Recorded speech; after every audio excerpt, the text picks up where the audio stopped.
comienzo a buscar algo que no tenía en casa Claro. y comienzo a juntarme con una pandilla cuando tenía 11 años de edad.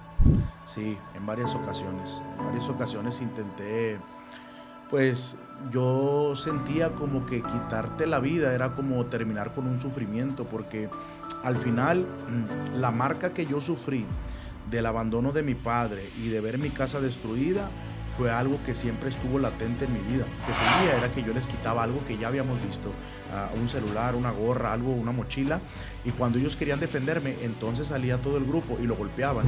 Y de pronto él saca una pistola y comienza a dispararle a la gente. Mató a 5 personas ese día. Entonces Wow. él sale de ese lugar y la discoteca en la que yo trabajaba estaba al lado. Y que yo ah, fui un factor, ¿verdad?, para que una generación entera se perdiese en alcohol, en drogas, en discotecas. Y hoy que puedo servir al Señor de la forma en que lo hago, ¿verdad?, a través de Sembrando Vida, que es proveniente de una familia funcional, yo creo que las palabras correctas serían que hay esperanza.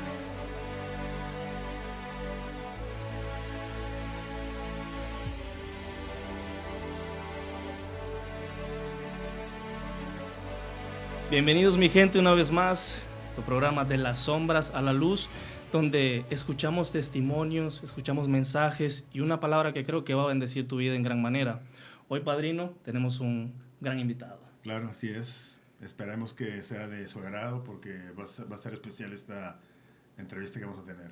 Así es, mi gente, dale me gusta, comparte, comenta, para que lleguen muchas más personas. Y si tienes algún familiar o alguien que necesite escuchar lo que hoy se va a hablar aquí, compárteselo por favor, que creemos que va a ser de bendición. Y hoy está con nosotros Antonio. ¿Cómo estás, Antonio? Muy contento de poder estar aquí con ustedes, y sé que va a ser un tiempo muy especial donde vamos a estar compartiendo un poquito de lo que el Señor nos ha permitido vivir, esperando que sea de bendición a toda esta gente que va a poder ver este video. Yo creo que sí, yo creo que sí. Yo estuve, bueno, como te comentaba hace rato, yo te vi, la primera vez que te vi, yo iba por Monterrey y, ¿no? ¿Cómo se llama esa parte? ¿Es donde estábamos, padrino? Donde están los negocios y todo eso. El centro de Monterrey. Hay muchos negocios, una calle Sí, donde va, hay Morelos, mucha, calle exactamente. Morelos. Y, y yo vi que estaban haciendo obras de teatro y me llamó mucho la atención, me acerqué y en ese momento tú agarraste el micrófono. Ahí te empecé a ver en las redes y todo lo demás, vi lo que hacías. Pero quiero empezar de la siguiente manera. ¿Quién es Antonio Coronado? Muy bien, pues bueno, Antonio Coronado hoy es director de un centro de rehabilitación, es padre, es esposo, amigo, hermano, y bueno, he sido transformado por el poder de Dios. Hoy lo que tú pudiste ver en esta calle, ¿verdad?, del centro de la ciudad de Monterrey, pues es una consecuencia de lo que Dios ha estado haciendo en mi vida durante ya 15 años, ¿verdad? Hoy tú pudiste ver algo que yo creo que años atrás o 15 años atrás era todo lo contrario, ¿no? Hablamos de tiempos donde lejos de hacer lo correcto, lejos de hacer el bien, hacía el mal. Lo Pero contrario. hoy en día esto es lo que soy, ¿no? Un servidor más del Señor. Wow, tremendo. Lamentablemente provienes de una familia disfuncional. ¿Qué nos puedes decir al respecto? Bueno, pues vengo de una familia disfuncional. Cuando yo tenía 6 años de edad, mi papá abandonó la casa, se fue a vivir con otra familia. Esto provoca que mi mamá caiga en una depresión muy terrible, al grado de convertirse ella en una persona que consumía alcohol de manera frecuente. Y solamente tenía yo 6 años, ¿no? 6 años cuando tu papá dejó la Solamente casa. 6 años. Yo creo que es algo que nadie pide No, vivir, ¿no? no, no. Y fue una etapa muy difícil de mi vida. Creo que una de las etapas que me marcó. Mi mamá cae en una depresión muy terrible, mi casa estaba completamente destruida. Crecí en una colonia muy conflictiva, ¿verdad? Aquí en la ciudad de Monterrey, una colonia muy sonada, cerca por ejemplo, del Topo Chico, ¿no? Oh, Donde sí. las drogas, el alcohol, las pandillas, prostitución, todo esto se ve a diario. Lamentablemente, yo al crecer sin una figura paterna, pues comienzo a descarrilarme, ¿no? Comienzo a salir a las calles. Después de que mi papá se va, yo comienzo a buscar refugio, ¿verdad? Comienzo a buscar algo que no tenía en casa Claro. y comienzo a juntarme con una pandilla cuando tenía 11 años de edad. 11 años, 11 años de edad. entrar en una pandilla. Tenía 11 años de edad, empecé a juntarme con una pandilla, después empecé a juntarme con un grupo que delinquía, ellos se dedicaban al robo con violencia. Y yo era pues muy pequeño, ¿verdad? Yo tenía solamente 11, 12 años de edad y ahí fue cuando a mí me detienen por primera vez por estar participando con esta pandilla, ¿no? Que se dedicaba aparte al robo y tenía yo 12 años de edad cuando fui detenido. ¿La policía? Sí, Ok. sí, fui detenido por la policía de aquí de Monterrey con el delito de robo con violencia. Tenía solamente 12 años. ¿Robo con violencia qué quiere decir? O sea, llegan, asaltan a la persona y la golpean. Sí, así es. Específicamente de esta ¿Cómo forma. entras a una pandilla a los 11 años?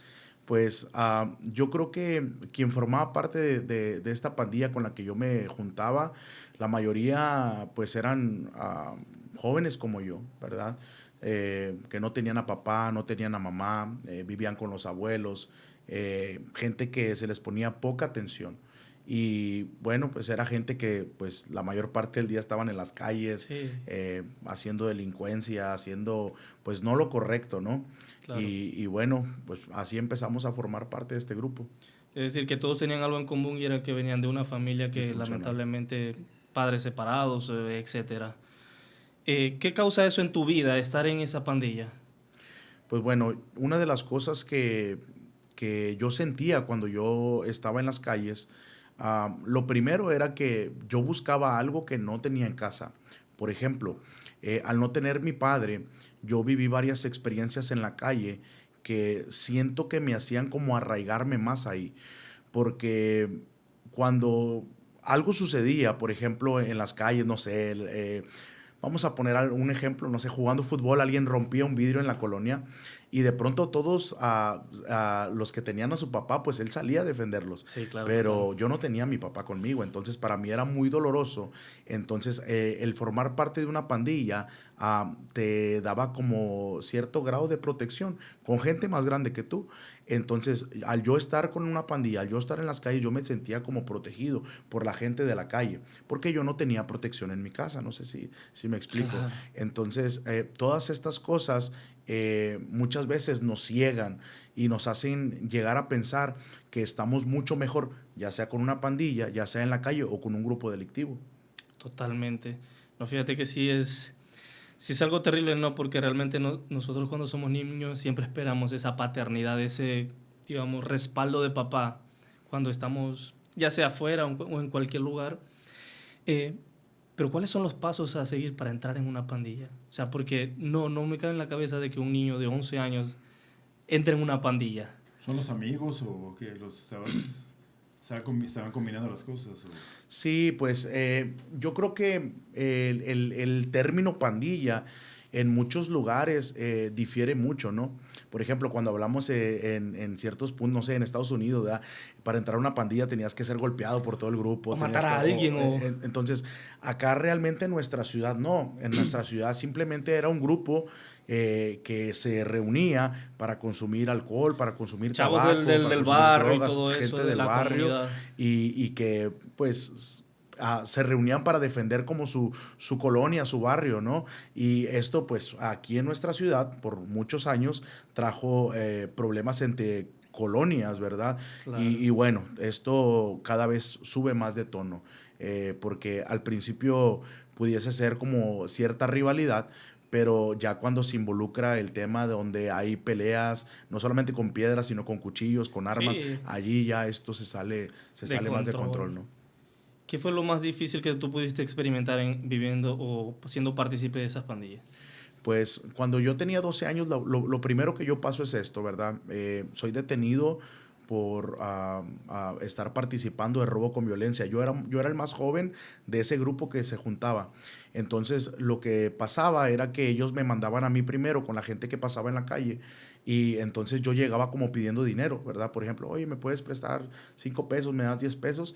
Y era tanta mi insistencia que la gente siempre me decía a mí que no, ¿verdad? Sí, sí, sí. Entonces, lo que seguía era que yo les quitaba algo que ya habíamos visto, un celular, una gorra, algo, una mochila, y cuando ellos querían defenderme, entonces salía todo el grupo y lo golpeaban. O sea, Y tú así era como salías lo al robamos. encuentro a pedir dinero y lo que le veías se lo quitabas.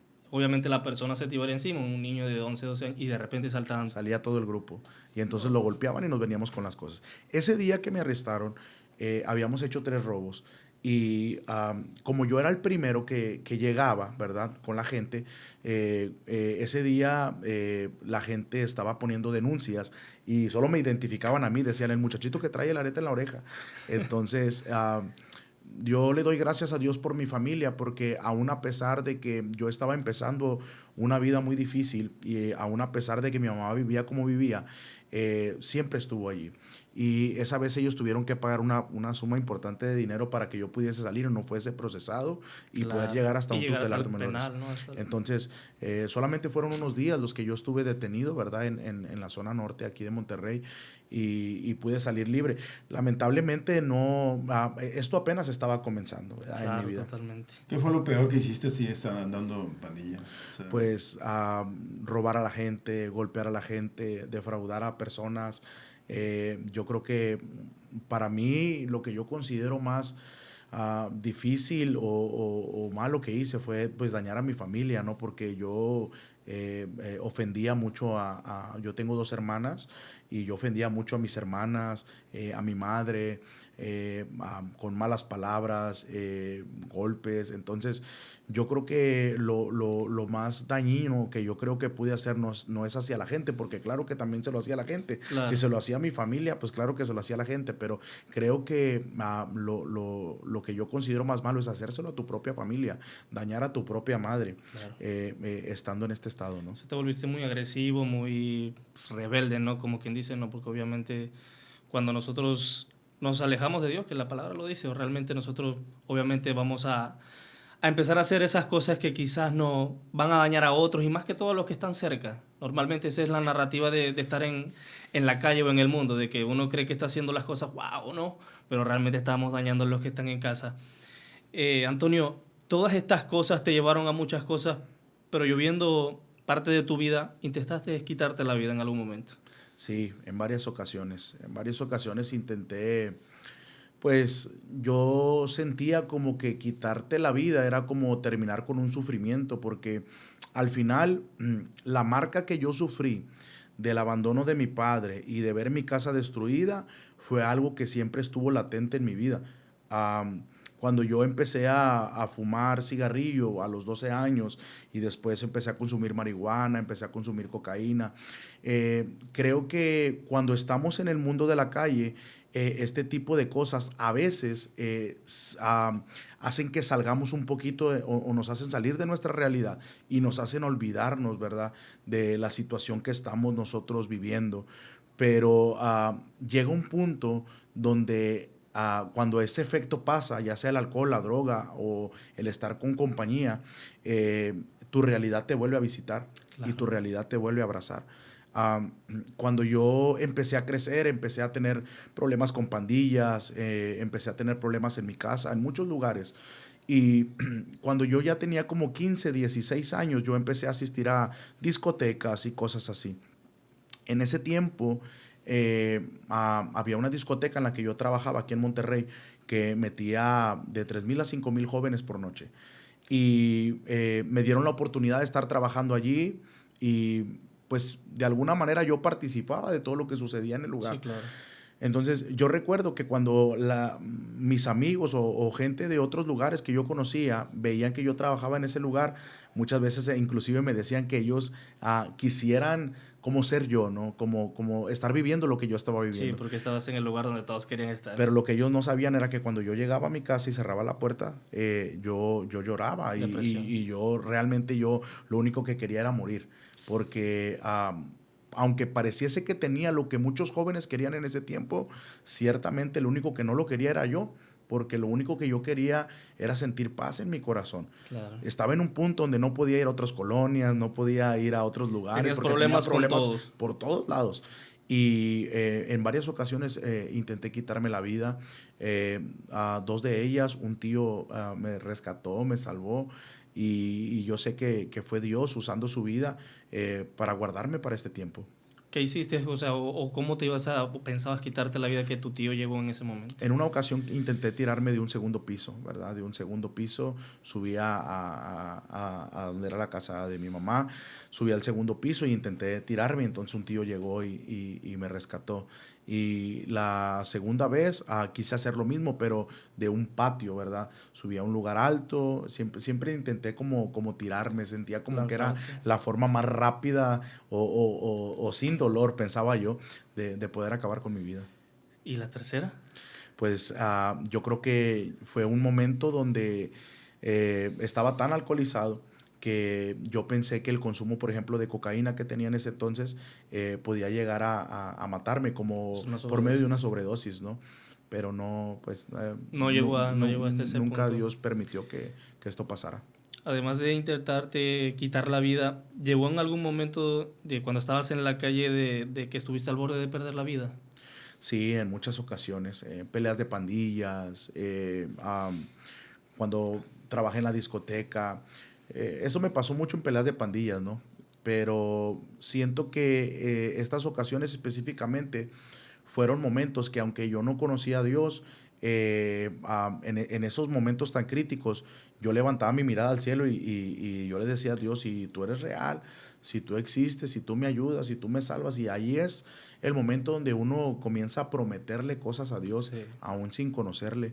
Y yo recuerdo en una ocasión que cuando yo trabajaba en esa discoteca que te cuento, al lado de la discoteca había un lugar donde bailan mujeres, y en esa ocasión había un hombre allí.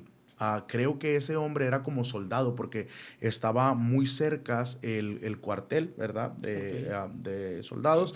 Y mucha gente, yo escuchaba que mucha gente decía que ese hombre era soldado. Total, ese hombre estaba tomando en ese lugar y de pronto él saca una pistola y comienza a dispararle a la gente. Mató a 5 personas ese día. Entonces, Wow. él sale de ese lugar y la discoteca en la que yo trabajaba estaba al lado. Entonces, él sale disparando y yo estaba en la parte de afuera. Entonces, mucha gente empezó a correr hacia adentro y cerraron la puerta y yo me quedé afuera. Entonces yo estaba detrás de un vitral de esos donde esperan los camiones, ¿verdad? Que son cuadrados Sí. donde están ahí con los anuncios, y yo estaba detrás de ese vidrio. ¿Qué podría cubrirme un vidrio, no? No, Pero no. estando allí, yo recuerdo que yo le pedí ayuda a Dios y le decía, Señor, yo no quiero morir ahora, ¿verdad? Yo no quiero perder mi vida ahora. Después en ocasiones quitarte o querer quitarte la vida tú, de pronto dices, ya no la quiero perder, ¿no? Pero fueron varias ocasiones, ¿verdad? Varias ocasiones donde yo sentí que ya no iba a vivir más. Pero alguien te predicó del evangelio, o sea, porque yo sé y tengo entendido que el que se las ve en el momento más pequeño es cuando, Señor, pero alguien te había predicado en esos momentos que tú estabas en la calle, habías visto a alguien, algo evangelístico. Yo creo que todos tenemos siempre la oportunidad de poder escuchar un mensaje de parte de Dios, pero cuando estamos en la calle no lo notamos, ¿verdad? No lo notamos. Yo siempre me pongo a pensar y quiero recordar estas veces, pero siento que si no es cuando llegó el tiempo donde como una venda se me estaba quitando de los ojos, empecé a ver el Evangelio por todos lados. Porque muchos años de mi vida, cuando yo estuve en las calles, cuando yo estuve en discotecas, cuando yo formé parte de una pandilla, yo no recuerdo que el Evangelio llegara a mi vida o que alguien me parara de pronto en la calle o que alguien me diera un folleto. No fue así. Mi hermana conoció de Cristo muchos años antes que yo. Yo creo que 15 años antes que yo. Y no recuerdo a otra persona que me predicara si no fuese ella. Ella cada vez que me veía declaraba una palabra de bendición sobre mi vida, cosa que a mí me molestaba mucho y siempre yo peleaba con ella. Le decía muchas malas palabras y yo me enfurecía mucho, pero ella siempre declaró que un día yo iba a servir a Dios y me predicó constantemente. En una ocasión, cuando la delincuencia llegó muy fuerte aquí a la ciudad de Monterrey, en el año 2010, yo estaba trabajando en esta discoteca y la delincuencia entró a todos los lugares, entró discotecas, bares, todo. Y yo recuerdo siempre estar metido en problemas, siempre estar metido en problemas. Era algo muy común. Era algo muy común para mí. Y esta ocasión yo me meto en un problema que ni siquiera era mi problema, ¿no? Ah, una persona que yo conocía dentro de la discoteca fue y me contó que alguien lo había robado dentro del antro. Y yo le pregunto que quién lo robó. Él me señala a unas personas que están en la parte de abajo. Ese lugar era de dos plantas. Y yo los veo, entonces él me dice la persona, me dice lo que le robó, entonces yo voy hasta allá. Y yo empiezo a pelear con ellos. No sabía quiénes eran. Estaban ganando un problema Sí, sin sí, necesidad. sin necesidad, porque ni siquiera era mi problema, pero Claro. así era. Así era mi vida, no sé por qué. Y recuerdo que yo empiezo a pelear con esas personas, aparte de la gente que iba conmigo, también empieza a pelear con ellos. Era un grupo muy grande, eran como 50 personas y yo creo que nosotros éramos como 20. Tú te imaginarás cómo acabó la situación, ¿verdad? No, es un Fue problema desastre en la discoteca. Yo trabajaba para ese lugar y yo recuerdo estar tirado, casi muerto, y llegar el dueño a decirme pues que siempre era yo, ¿verdad? El de los problemas, y que yo muriéndome, ¿no? Y él llega y decirme, me vas a apagar las lámparas y me vas a apagar las puertas. Es como y todo. cuando te portas mal y llega tu mamá y te dan para que, Sí, te portaste todavía. mal, bueno, o te hiciste algún daño y tu mamá te remata, por así decirlo, Sí, ¿no? sí, sí. Y bueno, ese día el problema parecía ser que había acabado, pero no, apenas comenzaba, porque yo no me di cuenta que esas personas formaban parte de un grupo de la delincuencia organizada. Entonces, un día el que era mi jefe me dice, ¿verdad?, que yo me había metido en un problema muy serio. Personas en común me empezaron a decir que la gente me estaba buscando, ¿verdad? Que llegaría el siguiente fin de semana y ellos irían ahí a buscarme. Entonces yo entendía que tenía que empezar a evitar este lugar donde yo trabajaba, Claro. Y empezar a desaparecerme un poco, porque pues no era algo muy fácil lo que estaba a punto de suceder, ¿no? Y bueno, allí fue cuando Dios empieza a tocar la puerta de mi corazón, porque un día llega mi hermana y ella me empieza a decir que en la iglesia donde ella va a haber como un campamento familiar. Okay. Y entonces me habla acerca de que es un lugar fuera de la ciudad de Monterrey. Ella me empieza a decir, quiero que vayas, quiero que me acompañes, y yo le digo, mira, yo no puedo acompañarte porque yo estoy trabajando en la discoteca y yo voy a perder mucho dinero si yo voy contigo. Cuando ella me hace esta invitación, yo me niego, porque le digo, voy a perder mucho dinero si yo voy contigo. Lo que me pagan en la discoteca, más lo que yo robo y más todas las tranzas, ¿no?, que hacía yo en esa noche. Era una pérdida. Entonces ella me dice, ¿cuánto es lo que puedes perder que yo no te pueda dar? Entonces ella como que me decía que me pagaba por ir. Yo realmente estaba con muchos problemas y para mí esto fue como una puerta de salida. Entonces, lejos de lo económico, yo le digo, ¿sabes qué? Sí te voy a acompañar. Yo lo vi como un lugar para ir a esconderme. Lo vi como un lugar para que la gente no supiera de mí en unos días, ¿no? Voy a aquel campamento de la iglesia. Y entonces cuando yo llego allá, en ese lugar tenían un centro de rehabilitación. Entonces yo llego, entro a una sala y la gente algunas personas están brincando, otras están llorando, otras con sus manos levantadas. Y lo primero que a uno se le viene a la mente es que esta gente está bajo el consumo de las drogas, ¿no? Entonces yo los veo a ellos, veo gente tatuada y yo no entendía lo que estaba pasando. Claro. Esa primera noche que yo estuve ahí, la persona que fue a predicar, que ahora sé que fue a predicar, que en ese momento no entendía nada, después de que él terminó su mensaje, él me pidió que yo me acercara para orar por mí. Y ese fue el primer encuentro que yo tuve con Dios real. Porque cuando yo me acerco con esta persona, él empieza a hacer una oración por mí, pero él me empieza también a decir cosas que solamente yo sabía. Y estoy seguro que Dios también. Y una de las cosas fue que él me decía que yo estaba ahí porque Dios estaba preservando mi vida. Que él sabía y que Dios le mostraba que yo estaba huyendo, pero que era el tiempo de dejar de huir. Y el Señor me habló de una manera muy especial. Ese día tuve un encuentro con Dios. Fueron 3 días impresionantes. Pareciese que mi vida iba a dar un cambio. Otro rumbo. De una manera radical, pero no fue así. Fue una experiencia muy bonita que yo tuve con Dios. Pero yo regreso a Monterrey y entonces yo digo, Ah, ya las cosas se calmaron, ya fue un fin de semana que no estuve y yo quise seguir mi vida de la misma forma. Ese Claro. día yo recibí a Jesús como mi Salvador. Fui todavía más allá. Ese fin de semana yo me bauticé. ¿Te bautizaste Así, la misma semana? esos Wow. mismos días que estuve allí, mi hermana me retó y no, yo salí con Cristo y salí bautizado sin saber lo que venía a continuación, ¿no? Claro. Y yo regreso a Monterrey queriendo vivir la misma vida, Vida, de la sí. misma forma, pero ya no era lo mismo.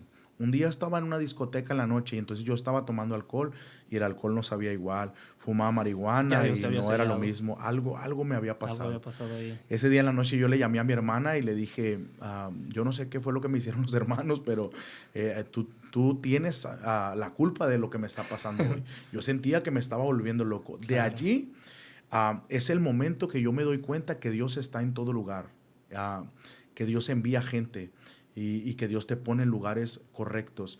¿Por qué? Porque no había momento donde Dios no me hablara.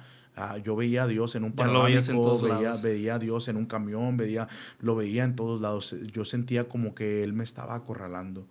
Y yo no pude seguir viviendo así. Pasaron yo creo 3, 4 meses cuando un día esa depresión volvió a visitarme de una manera tan fuerte. Llegó la fecha del Día del Padre. Yo nunca tuve la celebración de esta fecha Claro. y esto me hizo perderme tan fuerte en el alcohol, en las drogas, que yo estaba una noche en mi casa, un día antes de que celebraran, ¿verdad? Que era un domingo. Normalmente esta celebración es en domingo. Sí. Y entonces yo dije, yo recordaba que en estas noches donde yo estuve en este campamento, alguien me habló de que Dios era mi padre. Mi hermana me dijo que ella había encontrado ese padre en Dios. Y yo alcoholizado, eh, yo determiné ir a la iglesia el otro día. Yo dije, si Dios es mi padre, entonces yo sí tengo a quien celebrar. Y Claro. yo me decidí, yo era un joven que, por ejemplo, yo no tenía cabello, me rasuraba mi cabeza, O sea, tenía te rapabas todo. un montón de aretes en la cara y mi vestimenta pues muy diferente a lo de hoy, ¿no? Claro. Y yo recuerdo que lo primero que hice fue que me levanté, me rasuré mi cabeza y me fui a la iglesia así tal cual. Yo creo que todavía iba alcoholizado ese día, pero yo llegué solo. Cuando yo llegué a la iglesia, la gente me recibió bien, pasé al servicio y ahí fue donde yo le rendí mi corazón al Señor. Yo recuerdo a mi hermana verme y decirme, ¿estás listo? Ella sabía lo que estaba pasando, yo no. Y ese día tomé la decisión de seguir a Jesús. Desde ese día mi vida cambió, las pandillas quedaron atrás, el alcohol, las drogas, las mujeres, todo quedó atrás para mí y empecé a ir a una iglesia cristiana de manera verdadera. O Y sea, también, disculpa, ¿también dile- te rehabilitaste ahí mismo en la iglesia? O... Mi rehabilitación fue que yo tuve que irme de la colonia donde yo vivía durante 6 meses. Viví en casa de mi hermana y ella, bueno, me ponía películas, cantos, sí, sí. devocionales. Ella me ayudó a conocer a Dios. O sea, se puede decir que no entraste a un centro de No entré a un rehabilitación centro de como tal. rehabilitación. La iglesia donde yo estaba tenía un centro de rehabilitación. Durante la semana yo estaba ahí algunos días, pero nunca fue de manera permanente. O sea, se puede decir que Dios trazó todo un plan para irte acorralando a lo que iba a ser tu propósito de lo que hoy en día estás viviendo, ¿no? Y lamentablemente, como pasa con muchos jóvenes que tienen que encontrarse con la pared más fuerte para escuchar la voz de Dios, a veces nosotros, nuestros oídos como que están tan entienden o se comunican tanto con las cosas del mundo que no pueden llegar a escuchar la voz de Dios. Decías que no veías a Dios en ningún lado, pero cuando estuviste ese encuentro con Dios, ahora lo veías en todos lados. Eso que viviste, ya después de ser cristiano, ya sabes que los amigos empiezan que cristiano, o mira, ese nada más que va a estar un mes, o mira, no, eso se le pasa ahorita. ¿Eso te trajo alguna consecuencia de las personas que te rodeaban? Eh, yo creo que todos pasamos por esto y más cuando estamos saliendo de un ambiente como el mío. Cuando yo empecé a ir a la iglesia, aunque yo tenía un anhelo en mi corazón de servir a Dios ahora, muchas veces, por ejemplo, yo escondía la Biblia donde yo veía a la gente con la Lo que yo me normal. juntaba. Y sí, las personas con las que yo me juntaba, muchos me decían que 3 meses iba a volver peor, que eso no servía, que eso no cambiaba a nadie, que eso solamente era como un escondite. Y muchas personas decían que yo me estaba escondiendo en la iglesia, ¿verdad? Tú estás ahí porque te estás escondiendo de todos tus problemas. Tú piensas que por estar en la iglesia la gente te va a perdonar, pero la gente no te va a perdonar. No. Y realmente viví tiempo así. Pero creo que cuando Dios pone una convicción en tu corazón, ¿verdad? Y ahora sabes que es realmente que tienes un propósito de vida, que no es ahora solamente la vida vivirla por vivirla, sino que la vives con propósito, todo lo demás empieza a disiparse, ¿verdad? Y comienzas a servir a un Dios vivo, a un Dios que te está sanando, porque entré en un proceso donde Dios empezó a sanar mi corazón, Claro. donde Dios empezó a restaurar mi mente y Él estuvo preparando mi vida durante muchos años. Claro, totalmente. Eso te lleva a muchas cosas, pero luego de que viviste todo eso, obviamente empezó a crecer un amor por, por hacerlo diferente. Lo que antes hacías, ahora hacer lo contrario. La primera vez que predicaste fue en un autobús. ¿Me equivoco o no? Es correcto. ¿Cómo fue esa experiencia? Cuando yo estaba en la calle, yo me juntaba con una pandilla, claro, en una esquina, ¿no? Como antes estaba. Y yo recuerdo una vez estaba yo en una esquina y estaba por tomar una cerveza y yo estaba llevando la cerveza a mi boca y de pronto llegó una persona y esa persona empezó a hablarme de Dios. A él lo recuerdo siempre. Y él empezó a hablarme de Dios y yo sentí como que me estaba echando a perder la noche, ¿me entiendes? Sí. Y él me decía, yo sé quién eres tú. Me decía, tú eres el hermano de la hermana Brenda, porque mi Conocían eso. hermana era ¿Pero tú conocida nada en la más tienes iglesia. una hermana o más? Tengo 2 hermanas. Ah, 2 hermanas. Tú eres el único hombre. Así es. Ok. Y entonces como que sentí que él me echó a perder la noche, entonces yo huí de él, yo me moví de ese lugar y me fui a otro lugar y seguí yo consumiendo alcohol. Esta persona yo le huí mucho tiempo, yo lo veía en la esquina y yo le sacaba la vuelta. Si yo lo veía en un camión, prefería bajarme, porque siempre como él conocía a mi hermana, él siempre quería predicarme a mí. Perseguía. Y yo sentía que él me perseguía. Bueno, cuando yo empiezo a ir a la iglesia, pues ahora resulta que yo estaba con esta persona a la que yo le huía. Entonces yo empecé a acompañarlo a él a unas reuniones en casas, a células. Y entonces él se movía de esta forma. Él a donde iba, él se movía en camión, pero él predicaba en los camiones donde él se subía hasta llegar a la casa. Entonces yo lo acompañé y todo estaba bien porque yo lo acompañaba, yo me subía y yo me sentaba, yo lo escuchaba y todo estaba bien. El problema fue cuando él me dijo, te toca a ti, ¿verdad? Ese fue ahí el detalle porque yo no estaba listo, considero que no estaba preparado, entonces él de pronto me dice, te toca, es tu turno. Como que ya lo habías visto mucho y él dice, no, espérate, ya va, te toca a ti. Sí, y yo la verdad es que no sabía cómo hacerlo, tenía Claro. pocos meses en la iglesia, sí tenía un amor Pasión y todo. y tenía tal vez todo porque quería servir al Señor, pero no tenía la sabiduría, no conocía mucho la Biblia. Claro. Y entonces yo volteo con él y le digo, yo no sé qué voy a decir. Y lo que él me dice es, tú cuenta lo que Dios hizo contigo, cómo Dios te rescató. Y la primera vez que prediqué fue en un camión, yo creo que como 2 o 3 minutos, y lo único que dije fue que Dios había cambiado mi vida. Y que así como Dios lo había hecho conmigo, lo podía hacer con la gente que me estaba escuchando. Esa fue la Empezaste a primera contar vez. tu testimonio Sí. y ¿cuál fue la experiencia de las personas que te escucharon? Pues yo veía que la sí, gente fue me muy veía, emocionante. yo veía que la gente me veía y me veía todavía como con miedo. Porque mira, yo empecé a ir a la iglesia, pero yo no cambié mi vestimenta. O sea, tu forma Mi de forma cómo te era la vestías y misma, todo lo pero demás. ahora era Los cristiano. aretes y todo. Bueno, los aretes ya no los tenía, pero mi vestimenta era prácticamente la misma. El cabello apenas me estaba creciendo. Entonces la gente veía raro como que una persona así hablara de Dios, ¿no? ¿Pero por qué te rapabas? Pues yo... ¿Parte de la Parte de la pandilla pandilla, sí. Modas que estaban en ese tiempo. Ah, mira, esa sí no me la sabía. ¿Cómo empieza el propósito o el llamado de Dios en tu vida? Yo creo que comienza así, comienza predicando en los camiones, comienza predicando en lugares de bajos recursos, lugares conflictivos. Creo que desde allí entendí que Dios me estaba llamando a servirlo en las calles, ¿verdad? ¿Por qué? Porque yo salí de allí Claro. y yo podía ver que la gente se entendía mucho conmigo. No es lo mismo que alguien llegara con corbata y saco y les quisiera invitar a la iglesia, que llegase yo con la misma vestimenta de la calle, porque prácticamente yo me vestía igual, y que les hablara del Señor, y entonces yo podía ver que la gente me aceptaba. Aparte yo tenía, pues tenía el mismo idioma que ellos, ¿no? De Sí, la calle, claro. entonces comenzó a surgir una pasión por servirle. Pasaron algunos años, fui líder de jóvenes en la iglesia, serví mucho tiempo con jóvenes en grupos, prediqué mucho tiempo en camiones, prediqué mucho tiempo en casas, y después de ahí un día el Señor pone un sentir de ir a predicar a hospitales, ¿verdad? Okay. Comienzo a predicar en los hospitales, creo que ahí es cuando el ministerio comienza como a darse ver lo que Dios quería hacer conmigo. Comienzo predicando en hospitales. Un día Dios empieza a poner a mi al lado a gente muy estratégica, que quería también servir a Dios como yo. Y bueno, allí es cuando Sembrando Vida nace, ¿verdad? Hace Okay. ya como 11 12 años más o menos. Un día el Señor me entrega esta visión, y porque lo que yo hacía en aquel tiempo, porque no solamente yo vivía en pandillas, o sea, yo arrastraba a la gente A ser a pandillero. consumir drogas, a estar en las Como un calles, reclutador, a pues. robar, a cosas así. Y entonces yo sé que mucho tiempo yo sembré muerte en mi generación, ¿verdad?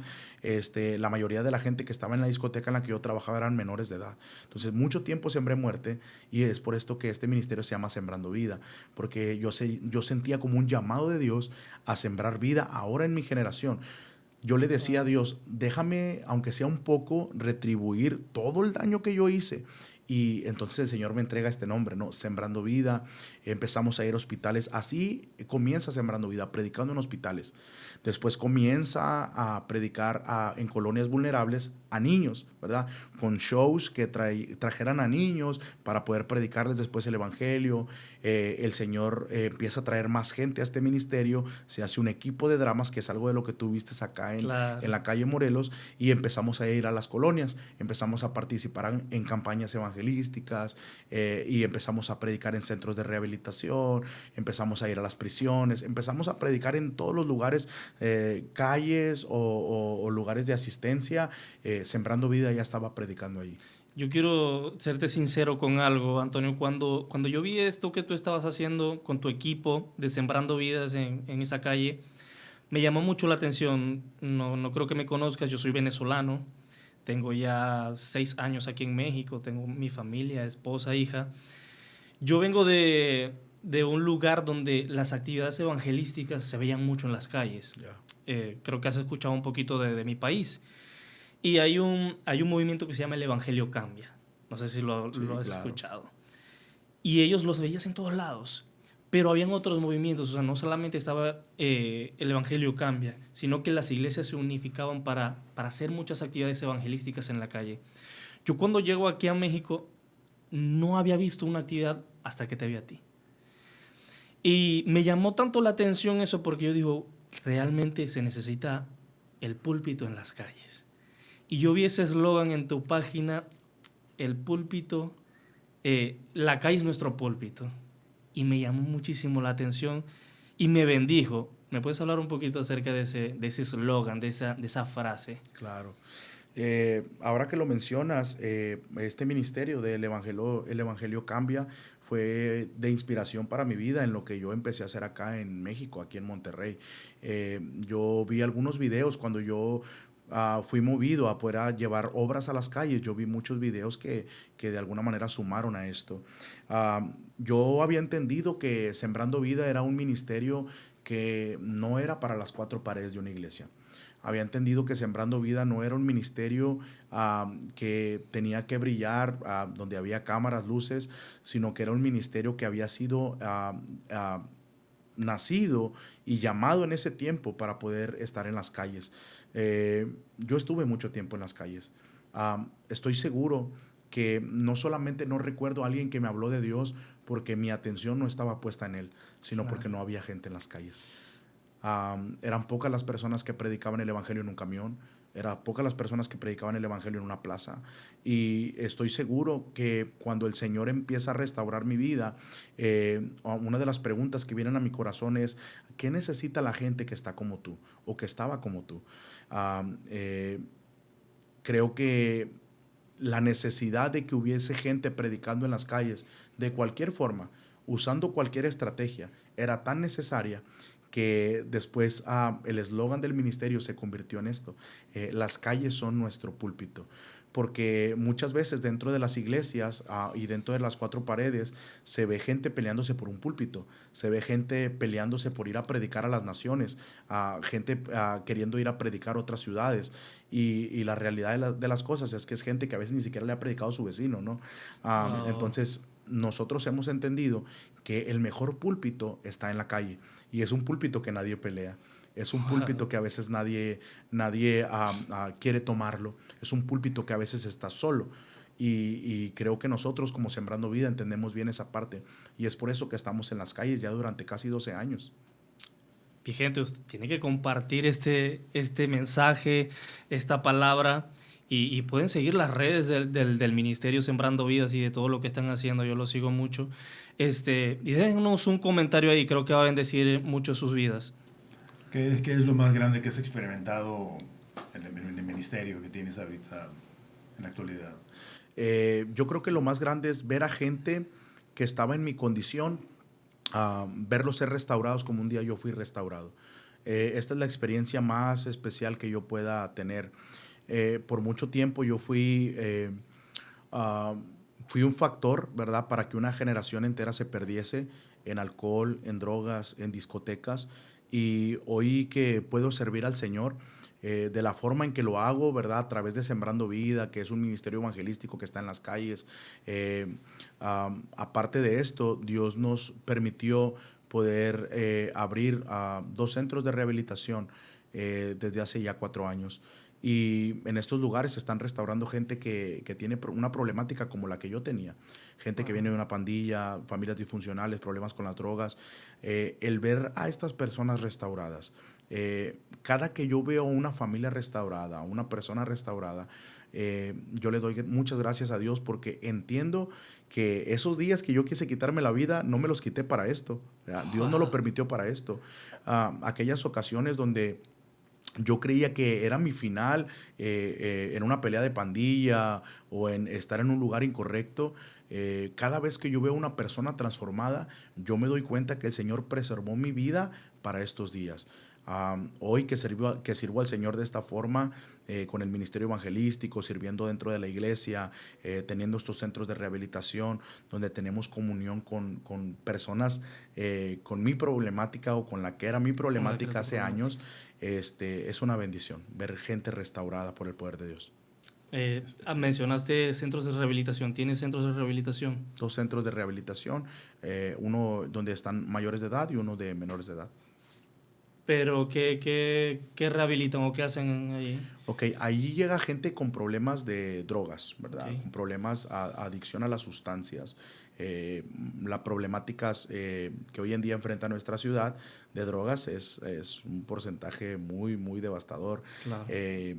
Problemáticas, por ejemplo, ya no con la marihuana, sino con cocaína en piedra, gente con problemática del cristal, y es gente que llega pues prácticamente con una vida totalmente destruida, ¿verdad?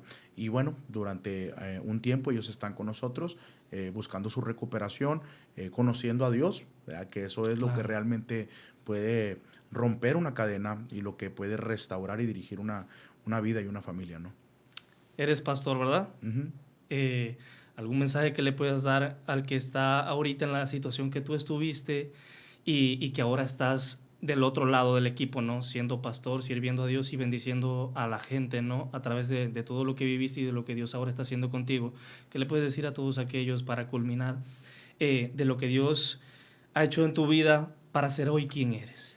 Yo, si tuviese la oportunidad de decirle unas palabras a alguien que está en la situación en la que yo estaba, ya sea con problemas de las calles o con problemas de drogas o proveniente de una familia disfuncional, yo creo que las palabras correctas serían que hay esperanza, ¿verdad? Que hay esperanza, porque cuando nosotros estamos en esta situación, si una cosa pensamos, es que no hay nada más para nosotros, o sea, no hay esperanza. Y quiero decirles, si este video llega, ¿verdad?, a los oídos, a los ojos de alguna persona que vive o está viviendo, ¿verdad?, algo similar, es que hay esperanza. Y la esperanza no tiene nada que ver con lo que nosotros podamos hacer con nuestra fuerza, sino que esa esperanza tiene que ver todo con Jesús. El día que yo conocí a Jesús, conocí la esperanza. El día que yo conocí a Jesús, conocí las segundas oportunidades. El día que yo conocí a Jesús, conocí a el Padre que no tuve durante toda mi vida. Y realmente se puede cambiar el rumbo de tu vida. Realmente podemos romper con lo que inclusive a veces nuestra propia familia nos dice que vamos a llegar a ser, ¿verdad? O que va a pasar en 5, 10 o 15 años con la ayuda de Dios, ¿verdad? Creo que todo se centra en haber un día entregado mi corazón a Jesús, haber un día determinado ya no seguir más viviendo una vida de miseria, una vida de soledad, una vida de depresión, y en las calles, y dándole una oportunidad a Dios para que todo fuese diferente. Así que creo que serían estas palabras. Hay esperanza en Cristo. Amén, mi gente, hay esperanza. Dale me gusta a este video, a este podcast, compárteselo a alguien que necesitas que escuche. Si tienes algún familiar que está pasando por esta situación, compártele el video. Déjanos un comentario. Voy a estar por ahí dejando la información del pastor Antonio, de los centros de rehabilitación y todo, para que tengan información si él nos lo permite. Y pues bueno, estuvimos con el pastor Antonio Coronado, de bendición. Nos vemos en el próximo. Bendiciones. Gracias.